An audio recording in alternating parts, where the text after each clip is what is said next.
Assalamualaikum warahmatullahi wabarakatuh. Tabi pun. Pemirsa Tegar TV di mana pun Anda berada, saya Sakinah kembali berjumpai Anda dalam dialog spesial hari ini. Pemirsa, ketahanan pangan ini menjadi dua kata yang sering diucap oleh kepala negara kita, Pak Jokowi, di berbagai kesempatan. Bagaimana seolah seakan-akan bahwa ketahanan pangan ini saat ini menjadi fokus atau tujuan utama di Indonesia.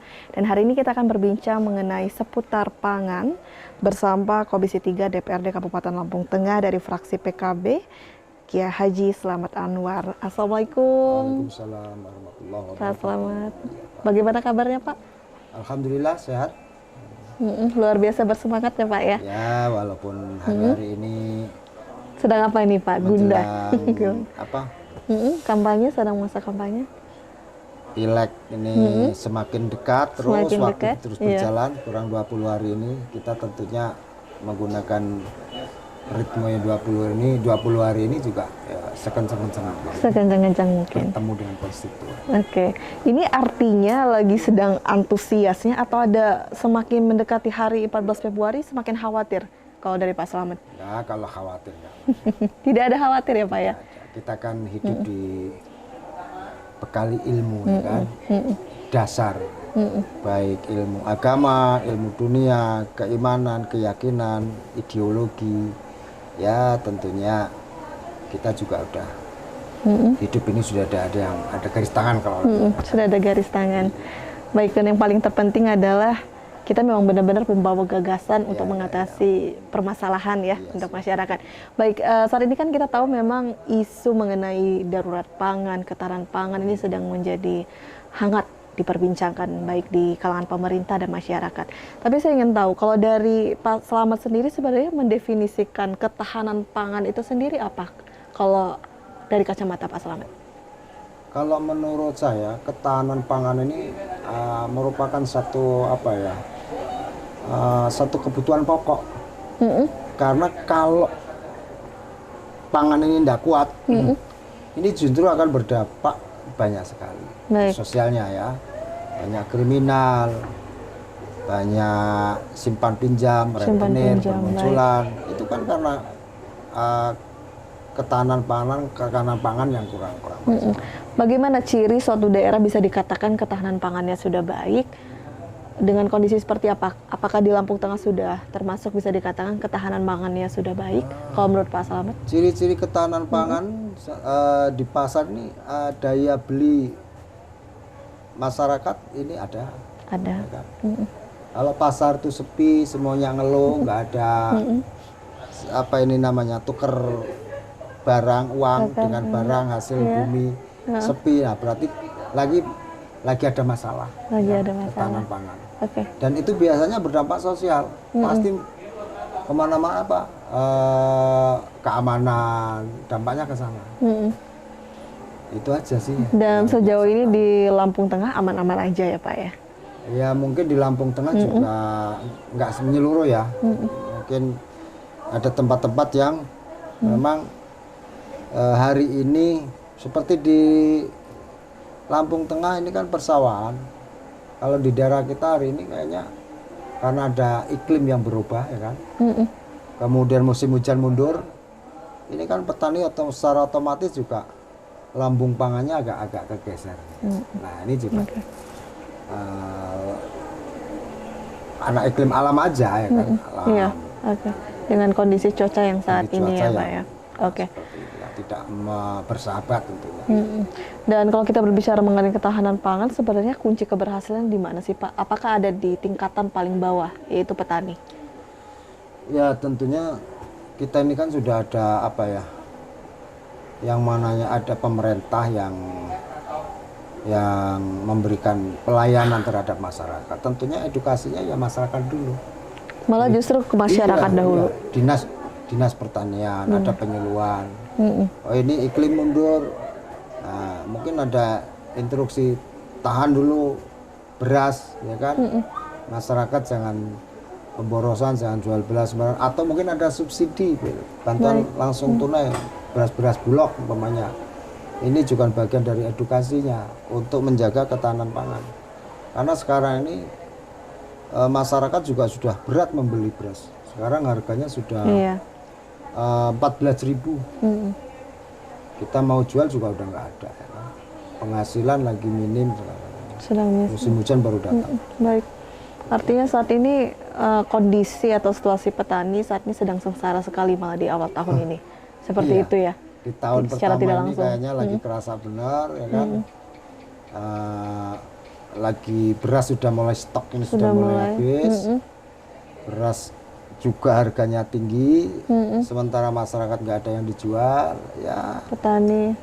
petaninya, makanya untuk ketahanan pangan ini paling kalau di masyarakat kampung ini, untungnya di kampung ini bisa memproduksi, melayatinya itu pakai apa namanya, pakai polybag pekarangan, ditanamin sayuran, dengan masyarakat, dengan lingkungan, ya makan apa adanya. Ya itulah, Allah itu kan adil, karena kita di lingkungan masyarakat yang paling bawah makan daun ubi, kates, ya kayaknya sih hal-hal yang biasa aja. Baik. Itu adalah sisi dari bertahan dari segi masyarakat. Iya. Tapi kalau dari petani sendiri ini bagaimana nih Pak produktivitas petani? Artinya menurun ya di tengah situasi yang saat ini sedang. Sekarang lagi mulai ini persiapan untuk menanam padi, baru persiapan. Baru Yang persiapan. biasanya tahun-tahun kemarin di bulan-bulan kayak gini udah Sudah mau mulai. musim panen. Nah sekarang baru bikin lalangan, kalau bahasanya itu kan, mulai tabur benih, apa itu namanya, bikin uritan, ya kan. Kemudian yang di darat ini baru apa itu, mau mupuk 2 kali yang di darat. Baik, itu yang sedang dilakukan Ya, oleh dan para dilakukan. petani. Dan sebenarnya kalau arah kebijakan ini adalah untuk lebih meringankan lagi beban petani, sebenarnya penguatan petani itu sendiri harus seperti apa sih Pak? Ya tentunya campur tangan pemerintah ya. Lagi-lagi ke Ya, pemerintah. jangan tinggal diam tentunya. Dengan melalui Pak Camat, kemudian PTD Pertanian, untuk adakan penyuluhan, kemudian Baik. ada sosialisasi seperti apa yang nanti dilaporkan ke Dinas Pertanian, kan ada solusi. Baik, Kita kalau nggak di drop beras dari pemerintah daerah ya kita Oke. nanti kasihan ya kan. Baik. Nah, makanya dia ngawur orangnya. Kalau udah urusan perut ini apapun bisa terjadi. bisa terjadi. Ini Dan yang baik, apakah sejauh ini pemerintah sudah cukup mengakomodir kebutuhan petani? Tapi jangan dijawab dulu Pak Slamet. Nanti kita akan lanjutkan kembali perbincangan kita di dialog spesial.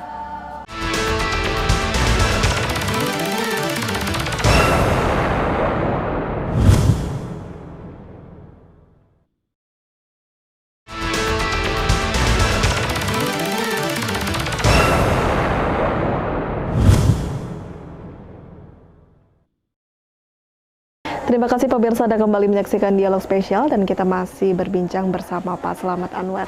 Baik, Pak Slamet, kita lanjutkan kembali perbincangan kita. Tapi sebenarnya pemerintah di Kabupaten Lampung Tengah, apakah sudah memperhatikan petani? Apa dirasa masih kurang dan perlu diberi masukan?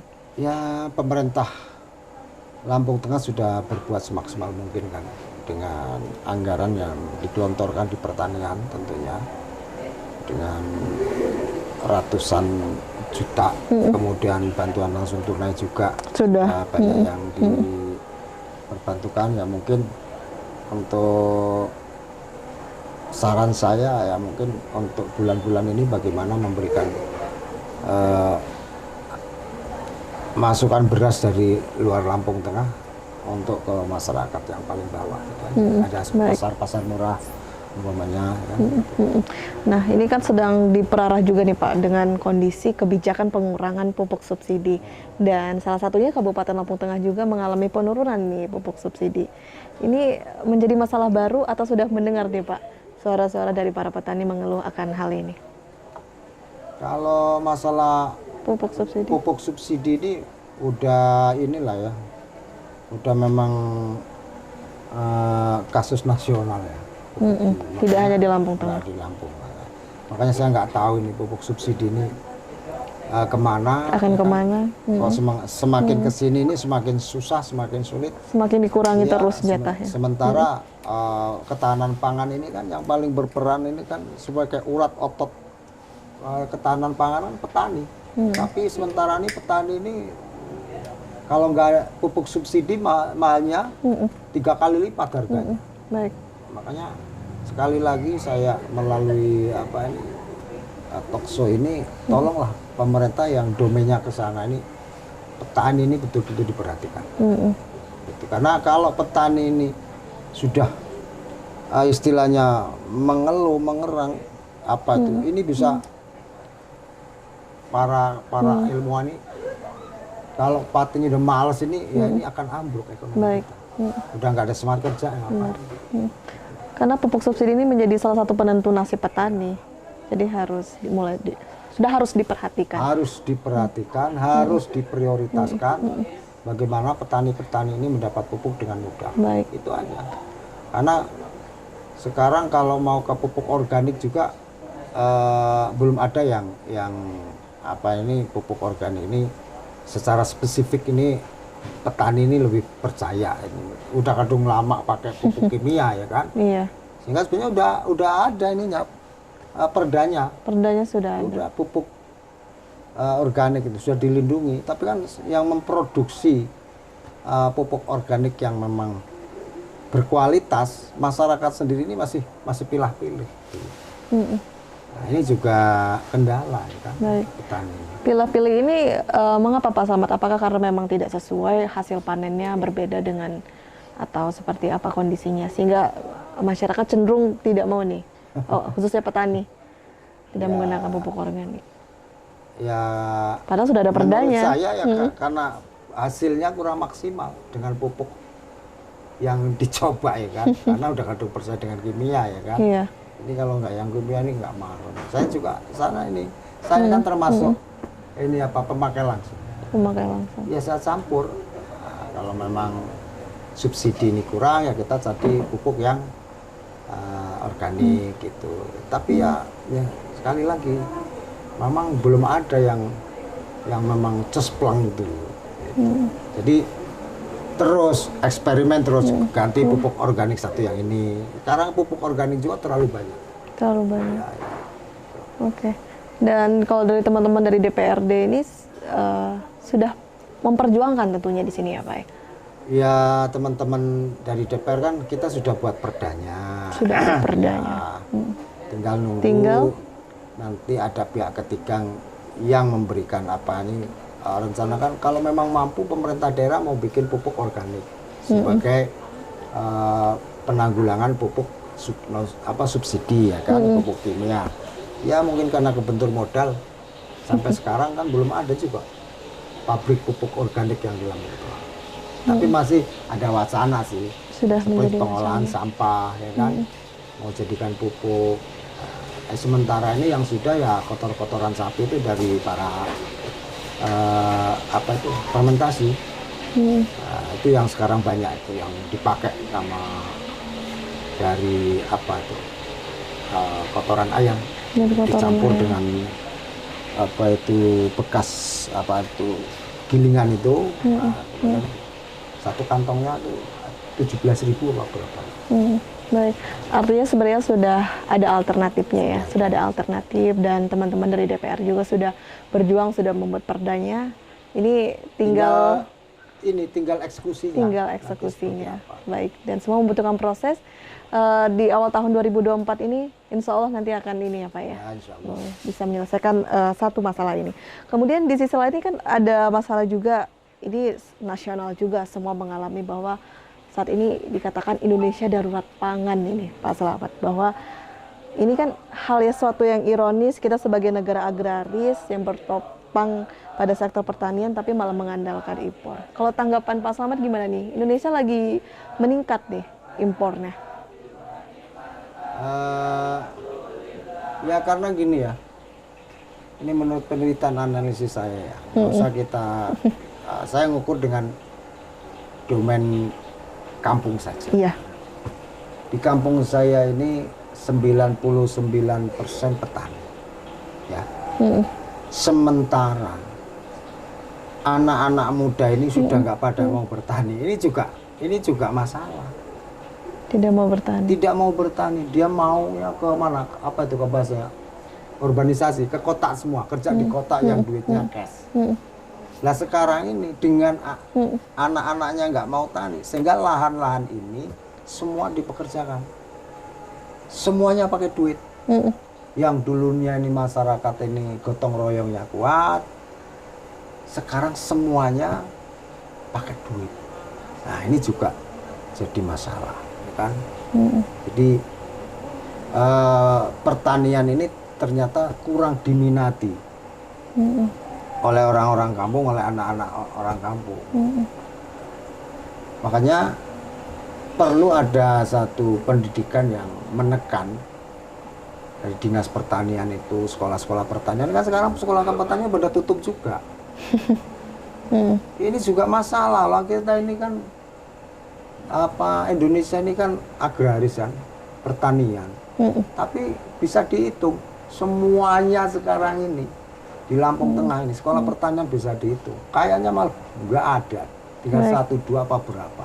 Semuanya itu SMK yang notabene-nya itu apa? Lab skill, IT, perbengkelan. Ya udah, akhirnya kita ini di bawah nggak ada yang garap.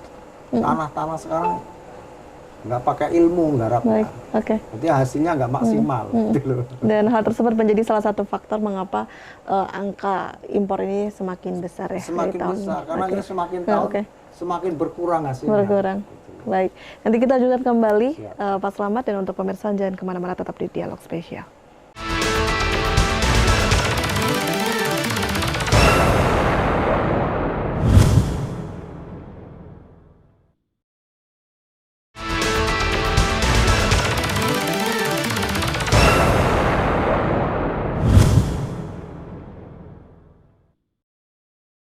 Terima kasih pemirsa, Anda kembali menyaksikan Dialog Spesial, dan kita masih membahas mengenai Indonesia Darurat Pangan bersama Pak Slamet Anwar.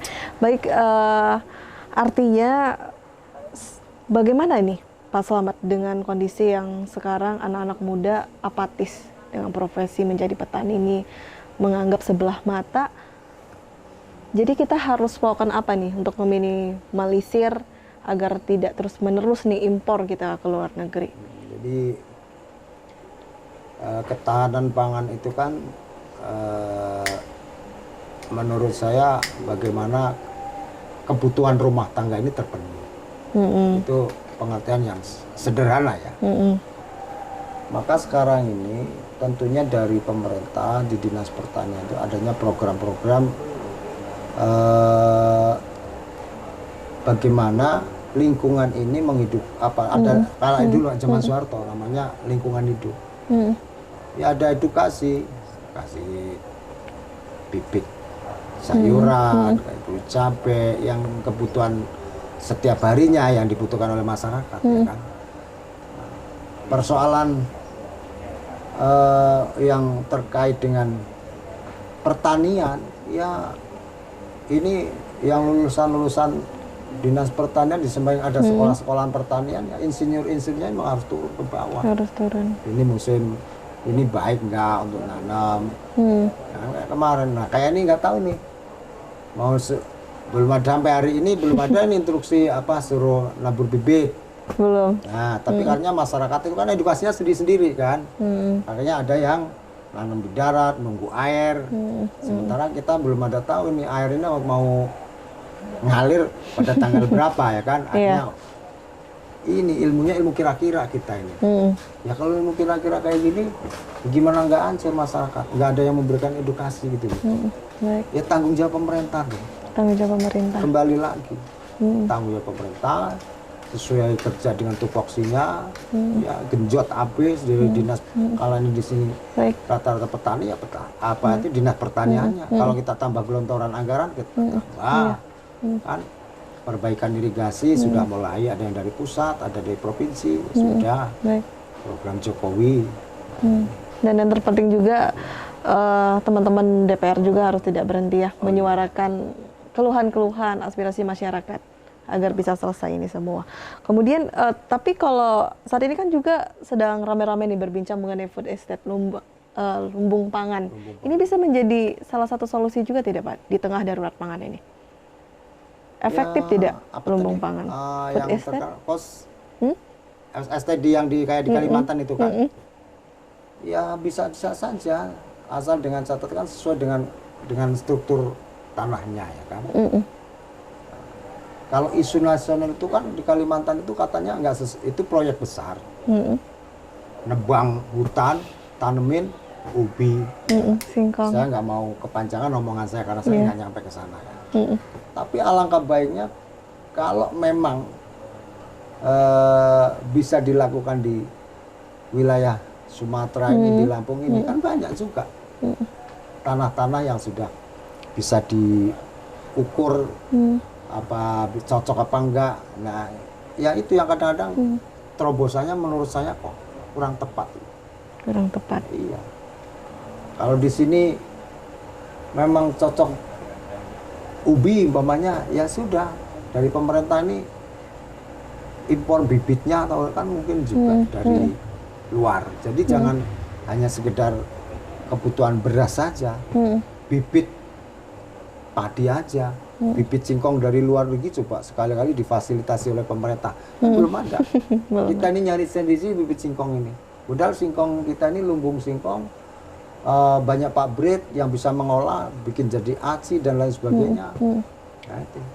Baik, dengan solusi-solusi tersebut dan artinya sebenarnya mungkin saja Indonesia air menjadi swasembada pangan. Ya, sangat mungkin.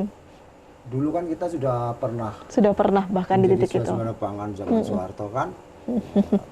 Dengan alat modern ini mengapa nggak bisa? Mestinya bisa. Baik. Seharusnya. Artinya masyarakat harus pintar-pintar nih memilih sosok capres dan cawapres yang benar-benar konsen juga di isu ini. Iya. Siapa presiden yang punya konsentrasi untuk ketahanan pangan di bidang pertanian saya. Karena ini sudah pernah terjadi zaman Soeharto, ini menjadi lumbung pangan dunia. Menjadi lumbung pangan dunia. Dan artinya itu sangat mungkin untuk terjadi lagi ya di Indonesia. Baik, tidak terasa Pak Slamet kita sudah di penghujung. Ini karena saat ini kita sedang berada di masa kampanye dan Pak Slamet ini kan maju lagi. Ini pemirsa saat ini juga sedang menyaksikan, mungkin bisa disampaikan untuk kembali yakin, kembali lagi mempercayakan Pak Slamet untuk di pemilihan selanjutnya. Silakan. Bismillahirrahmanirrahim. Assalamualaikum warahmatullahi wabarakatuh. Saya Slamet Anwar dari Partai Kebangkitan Bangsa nomor urut 2. Mohon doanya, mohon pilihannya, dukungannya tentunya bahwa nanti tanggal 14 Februari 2024 masyarakat untuk berduyun-duyun memilih pemimpin. Saran saya pilih pemimpin jangan seperti memilih kucing dalam karung. Kenali dulu orangnya, karakternya, jangan sampai hanya dengan uang 50 dan 100 ribu kemudian karakter kita bisa dibeli. Akhirnya sama-sama berdampak kena musibah, bukan hanya sekedar pribadi atau apa itu individu, akan tetapi akan berdampak secara menyeluruh. Itu yang bisa kami sampaikan. Semoga masyarakat diberikan kesehatan selalu, ketahanan pangan yang cukup untuk sehari-harinya, sehingga diberikan keberkahan dan kemudahan oleh Allah Subhanahu wa taala. Terima kasih. Assalamualaikum warahmatullahi wabarakatuh. Baik, Waalaikumsalam warahmatullahi wabarakatuh. Terima kasih Pak Slamet. Semoga sukses ya ke depannya. Baik. Dan tak lupa saya ucapkan terima kasih juga untuk pemirsa yang ada di rumah. Tentu saja di tanggal 14 Februari 2024 mendatang, mari gunakan hak suara kita, manfaatkan untuk menentukan nasib Indonesia mendatang agar lebih baik. Saya Salsa Sakinah, mewakili kru yang bertugas, pamit undur diri. Sampai jumpa di dialog spesial berikutnya.